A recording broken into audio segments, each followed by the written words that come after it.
Take a look at these spaces. There's something wrong here.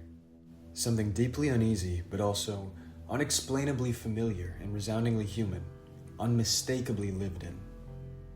There is a horror to these environments, a liminality that isn't inherent to the spaces we are seeing, but is rather achieved through an early digital video aesthetic. It might surprise you to hear that several of the sequences you're seeing right now aren't even from horror movies, but rather from films of the early digital era. You see, the grainy, imbalanced, and warped qualities that were noticeable in early digital videography existed due to the novelty of the digital photographic process. Camera manufacturers hadn't quite perfected the process of converting analog assets into digital binary code, and were still exploring what digital cinema was going to look like. Much theoretical work has been devoted to the digital era of cinema and the transition from celluloid to video, as well as the digital age as a general cultural phenomenon, which has changed the objectives, production processes, and aesthetics of modern cinema.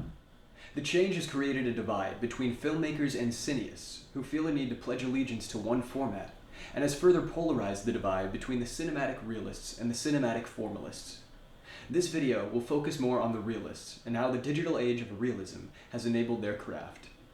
Importantly, the divide that the film versus video debate has spawned has been at the cost of specificity, with many racing to pick a side rather than truly interrogate the consequences of the different formats on different genres. What I didn't like about film was that feeling midway through the day, end of the day. Did we get anything today? I don't even remember. Didn't feel like we put the flag in it because you couldn't see. It's like painting with the lights off. I mean, I actually think I'm getting gypped when I go to a movie and I realize it's either been shot on digital or being projected in digital. I think it's the death keel. I think it's the death rattle. I love digital video, and I'm through with film. Film, it's a dinosaur, and everything about it is a dinosaur. Film will always have this wonderful richness, the analog color it has, the superior resolution. It's very easy to hypnotize a chicken. Today, I'd like to make the argument that several qualities of digital filmmaking make it a format capable of emboldening and heightening the horror genre's affective potential, placing a specific focus on digital realism, the digital production process, and tech culture in the digital era, before concluding with a look at several digital horror subgenres. I'd like to begin by mentioning André Bazin's essay, Ontology of the Photographic Image. André Bazin was a highly influential French film critic and classical theorist, and was a co-founder of the renowned Cahiers du Cinéma magazine. His essay examines the ontological motivation behind the visual arts as a whole, going as far back as ancient Egypt. Bazin writes that, if we were to psychoanalyze the visual arts, the practice of embalming might be seen as fundamental to their birth. The origins of painting and sculpture would be found to lie in a mummy complex. Egyptian religion, which was entirely devoted to surmounting death, saw survival as tied to the material preservation of the body. Bazin goes on to suggest that cinema has a different connection to reality than the rest of the visual arts, as the photographic arts, unlike painting and sculpture, are capable of capturing an objective representation of reality that is free from the intervention and perceptual subjectivity of the artist. If one were to follow Bazin's thinking, they would believe that this ontological status is what makes cinema a realist medium. Bazin's thesis was difficult to challenge in the era of early photography and celluloid film. However, in the digital era, it could be argued that the qualities of realism and cinema's relationship to material reality have changed. Lev Manovich's article, What is Digital Cinema?, articulates this difference well. Thomas Elsasser and Melt Hagner, in Film Theory, An Introduction Through the Senses, describe Manovich's argument. The digital, understood as the capacity of converting all analog inscriptions of sounds and images and symbolic notations of written text and musical scores into electric impulses which can be stored numerically and reproduced in any chosen medium, meant that the digital was indeed a new ontology. You see, since the element of the capture was removed from the photographic process with digital cinema, cinema's connection to material reality was severed. Tying this into Bazin, if traditional realism was based on cinema's ability to index the material plastic world, and digital cinema no longer seeks to preserve but transcribe this reality, what defines realism in the digital age? This is where Nicholas Rombez's aptly titled Cinema in the Digital Age, particularly the DV Humanism and Realism chapters, come in handy. The text suggests that digital technologies restore human presence to cinema in an era where technological progress risks erasing that humanity. There is a natural tension between technology, which strives towards progress, and humanity, which has its innate and beautiful imperfections. So filmmakers have combated and compensated for this tension by reorienting their films around the human. Rambez describes how digital cinema is haunted by a double logic. The striving for ever greater realism via a technology and interface that continually calls attention to the artifice of the medium. This is why the avant-garde is no longer avant-garde. DV has incorporated the logic of self-reflexivity into texts themselves. This pursuit of self-reflexive works within digital cinema has been aided substantially by postmodernism's suspicion of master narratives, cliches, and formal predictability, something that is also foreseen by Rambez's text, which mentions that if modernism was about the radical rearranging of time and the destruction of linear chronology, then contemporary digital cinema makes that violence against natural time easier than ever before. Given this context, I'd say we can distinguish celluloid films' ontological status from digital videos. Realist celluloid films aim to preserve something's being, whereas realist digital films aim to interrogate something's nature of being. What I mean by this is that the concept of the spotlight becomes more of a cinematic operative logic than the idea of the presentation. For digital cinema's realism doesn't come from its proximity to reality and visual perfection, but from its ability to depict people and things as they really are, which includes the imperfections of the actor, the world, and the medium. Rambez's piece suggests that we have witnessed the return of the human in the first wave of digital cinema, especially the films of the Dogma 95 movement or David Lynch's Inland Empire. The Celebration is a film of human bodies, of human faces. It is reality itself that is the special effect in Dogma. Long, lingering shots affirm over and over the contours of the face, the body. Harmony Korine, one of the Dogma brethren and director of Julian Donkey Boy, has referred to his cinematic process as one of mistakeism. True humanism and the disregard for cinematic norms has yielded cinema a newfound affective potential in the form of digital realism, explored by David Lynch in his final film, Inland Empire, which examines the damaged actor and the artificiality of cinema through its use of DV guerrilla filmmaking, as Lynch would call it. I like to consider this film through the lens of Anthony Paraskeva's digital modernism and the unfinished performance in David Lynch's Inland Empire, using the article as a case study to examine the allure and process of DV filmmaking, as well as the opportunities the format offers. The entirety of Inland Empire was shot on the mini DV Sony PD-150, a standard consumer-grade camcorder.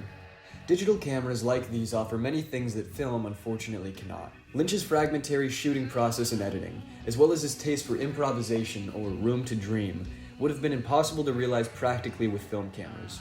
The ability to store data digitally, rather than printing it on film stock, saves an indescribable amount of storage, and additionally makes possible the shooting of more and longer takes. As is mentioned in Paraskeva's article, one of the advantages of shooting digitally, Lynch claims, is the ability to shoot 40-minute takes. The extended take allows the actor to immerse herself, to get down into a character, and it allows the director to talk to the actor during the take. I love you, sweetie. I love you. Now, Jay, yes. Every single fucking prop is gotta be with her and checked. Many times I'm talking to the actors while we are shooting, and we are able to get in deeper and deeper. So the final scene is actually a filmed rehearsal.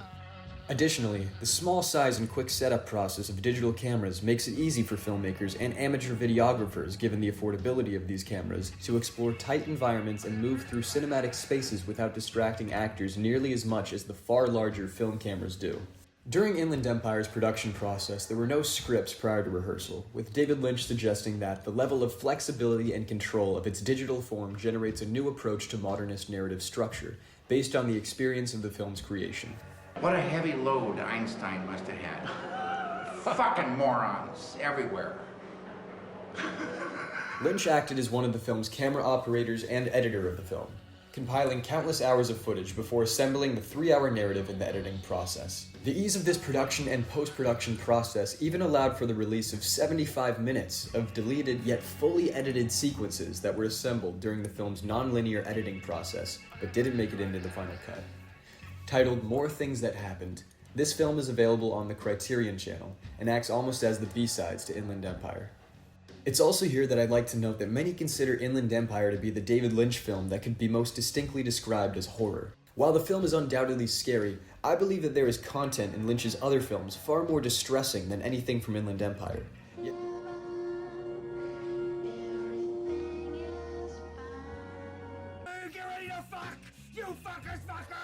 I'm there right now. Yet these films aren't nearly as unanimously viewed as horror films, but rather simply Lynchian. Thus, I'd argue that it is not necessarily the tonal quality of Inland Empire that defines it as a horror film, but its aesthetic quality. Take a look at these two sequences.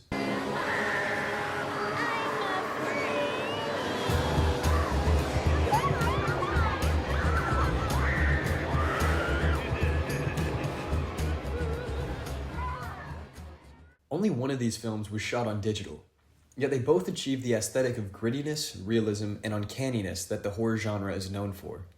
I'd like to extend this to suggest that the aesthetics of early digital realism are so similar to those of many horror films that the two filmmaking styles are capable of heightening each other's effects when combined. These aesthetics include, but are not limited to, handheld, shaky cam sequences, distorted lenses, soft focus, and dim, grainy, or overexposed lighting. While many painterly filmmakers may regard the early digital image as ugly, its grainy and harsh qualities perfectly suit the voyeuristic world of horror and the macabre.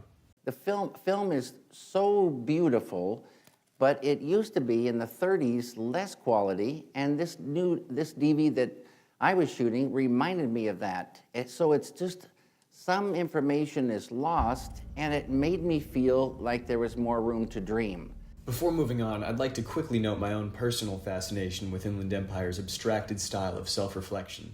It's a film about an actress losing the ability to distinguish between film and reality, where the filmmaking continuously emphasizes its own artificiality, aligning spectators with the lead character's psychological tension and uncertainty. Our grounding in reality becomes just as destabilized as Laura Dern's characters.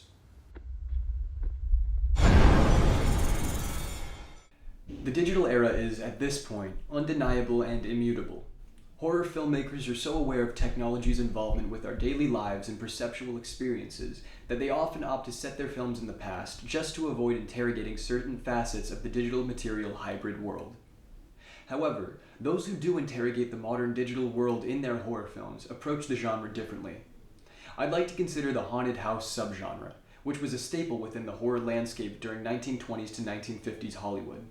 I believe that the reason for this is that the element of horror functions best in environments of familiarity or identification, where the audience can feel their own routine and environment disrupted. Filmmakers took the home, which was the dominant domestic space during this period, and utilized the eerie and familiar feeling of being inside an empty house to give audiences an identification point within horror films, making them all the more unsettling. However, in the digital age, one could argue that the primary domestic spaces are chat rooms, the web, and social media spaces. These are the places in which modern spectators reside, so many modern horror offerings exchange the haunted house for the haunted device. This development can be observed in 2014's Unfriended, which takes place entirely on a desktop screen during a Skype call. The film serves as the anchoring point for Netta Alexander's article, Rage Against the Machine, Buffering Noise and Perceptual Anxiety in the Age of Connected Viewing. The article looks at the phenomena of buffering and black boxes within the digital world. Noting the temporal implications of buffering, Alexander writes that it divides content into fragments whose length is unknown. This turns digital spectatorship into a substantially different experience from immersing oneself in the televised flow. Buffering is inherently unpredictable, and this is what makes it scary under the right circumstances. It has the ability to rig already built tension against our narrative and temporal expectations.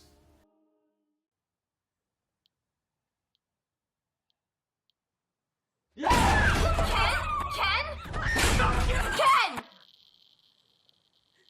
Is he okay? Ken! Oh my God, Ken!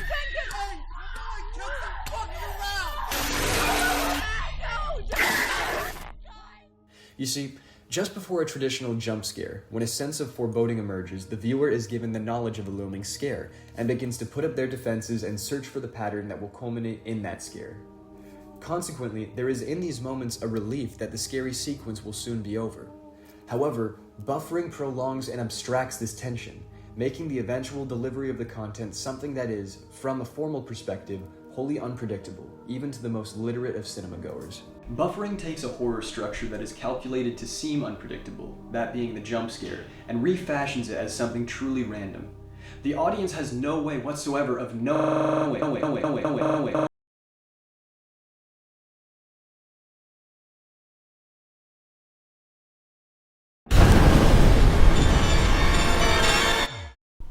See? Additionally, buffering could prove to be an especially effective technique in an overstimulating era, where audiences have become used to a system of instant gratification. This delay, unexplainable and unknowable, plays on the anxieties that silence and pauses provoke in the digital era, as well as the anxiety that is produced when our devices deprive us of our temporal agency and digital control. Alexander notes, every time our fingers click the mouse or touch the screen, we try to gain control by asserting our power over the machine. To be effective, digital horror films emphasize our dependency on and helplessness without the presence of digital technologies. Digital dams confront us with our inability to fully understand the hidden logic of both our electronic devices and the infrastructure on which they are dependent, as well as with the fears and anxieties this realization might invoke, Alexander writes. Building black boxes such as iPhones or MacBooks is an integral part of an information economy based on a distinction between a hidden kernel and a visible shell. This tension between the ubiquity of digital noise caused by lossy compression and the closed system design of wireless devices creates a set of visceral, emotional, and even existential anxieties that are mostly ignored. Now, where does that sound familiar? The idea of a faceless, unknowable entity that exists within an impenetrable, opaque vessel, some concealed beast that exists underneath a shape. Blank, pale, emotionless face and the blackest eyes, the deathless eyes. I spent 8 years trying to reach him, and then another 7 trying to keep him locked up because I realized that what was living behind that boy's eyes was purely and simply evil. That's right. I believe that digital horror movies transpose the terrifying unknowability that comes with figures like Michael Myers, Jason Voorhees, and Freddy Krueger. I'll get you, my pretty, and yours of soul too! Ah! Okay, maybe not Freddy, but still, this idea that horror comes from that which we cannot understand or reason with holds true in the digital age, only it operates differently. You see, now we're not worried about an entity breaking into our house anymore. We're terrified that the entity we've put there might one day turn against us. Digital horror can be a broad term, so I'd like to now take a look at 3 different kinds of cinema that I believe could be considered subgenres within the framework of digital horror. Beginning with horror films that showcase the idea of digital realism. These films aren't necessarily about digital culture, nor do they incorporate digital technologies into their expositional structures and narration, but they are horror films that are made scarier, possibly unintentionally, for their gritty digital aesthetics. Inland Empire certainly fits into this category. Some other examples include 28 Days Later, where cinematographer Anthony Dodd Mantle utilized a Canon XL1 digital camcorder to lend the film a grimy and apocalyptic lo-fi quality. Steven Soderbergh shot the entirety of Unsane on an iPhone, following in the footsteps of Sean Baker with Tangerine, and used this stylistic choice to heighten the sense of claustrophobia and paranoia that the film, set inside an insane asylum, aimed to achieve. Additionally, Skinamarink took advantage of the high ISO shooting possibilities that come with modern digital cameras, using this setting to bring out a grain that channeled the spirit of a 1990s VHS tape, using digital filters to make the footage look truly vintage. Ironically, we are now seeing filmmakers turn to digital technologies in order to better evoke the spirit of outdated analog technologies. Next, I'd like to consider the found footage subgenre. Compared to traditional horror films, found footage films make less of an attempt to sell themselves as a convincing representation of reality, but rather as an absolutely true and convincing archive of reality. The Blair Witch Project doesn't create its sense of immersion and horror through abstract perceptual cinematic techniques. It draws attention to its own artifice. Found footage doesn't want you to believe that you are experiencing what plays out on screen. It simply wants you to believe that what played out on screen actually occurred. The found footage subgenre, during its peak, became so prevalent that subgenres began to emerge within this subgenre. The Blair Witch Project and Creep may be found footage films in the truest sense of the word, but films like Paranormal Activity and its many sequels have inaugurated the surveillance footage subgenre. These films prove to be especially anxiety-inducing, as they integrate the modern digital age fear of surveillance into their narrative strategies and suggest that there is always something to be watched in the frame because of the fact that motivated cinematographic choice often prove incompatible with the genre. Furthermore, films like Lake Mungo exemplify the pseudo-documentary horror subgenre. This is a natural evolution from the found footage tape in the modern era, as the home video's media dominance has been destabilized and the true crime documentary phenomenon has captured the attention of several media industries. A final horror subgenre I'd like to consider is tech horror. Before considering this novel kind of film, I'd like to first go back to cinema's roots. Pioneering German-American psychologist Hugo Munsterberg, in his 1915 essay, Why We Go to the Movies, analyzes what it is that makes cinema an artistic medium of particular interest, suggesting that cinema's ability to externalize the actions and processes of the mind, attention, memory, imagination, and more, is what draws spectators to the theater. Hypothesizing what the future of cinema will look like, Munsterberg writes that the more psychology enters into the sphere of the moving pictures, the more they will be worthy of an independent place in the world of true art. They will bring us the noble fulfillment of an artistic desire which none of the other arts can bring. This is truly the art of the future. In the modern day, technology has become intertwined with the mind, and now externalizes cognition in its own modern way. This can be seen in Unfriended, in which scenes of a character pausing while composing a text or editing the message before sending it are capable of visualizing the character's thought process in a pre-linguistic manner. Much of the anxiety and distress that can be found in tech horror films comes from our natural dependence on technology. These films antagonize our devices and deprive the film's characters of the devices that provide them with a sense of safety. It may be worth noting that The Nun, despite having no digital elements within the film, featured the following advertisement online.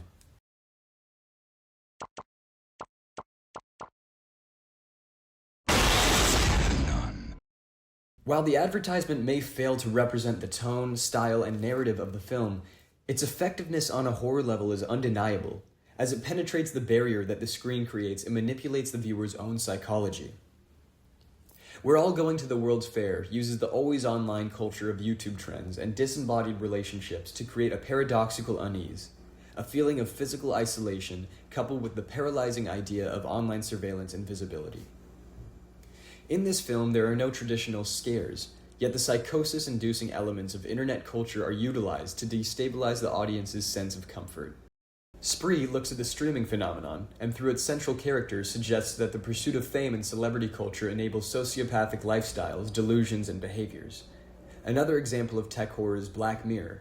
Nearly every episode of this series centers around society's cultural and cognitive dependence on technology, and confronts us with the limits of technology's knowability. As Munsterberg speculated about the future of cinema in 1915, I'd like to speculate about the future of horror in 2026. When taken advantage of properly by horror filmmakers, digital horror can create a dual anxiety about technology, capable of alienating us from the tech we use to orient ourselves, while also using that same technology's unknowability against the audience. Horror's role and tactics may be changing, but it will always be as effective as it is affective to the senses.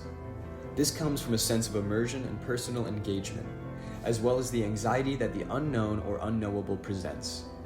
Thus, I believe that horror films will remain scary, as long as they can manipulate the minds of the audience and make them believe that the danger on screen is, or could be, real.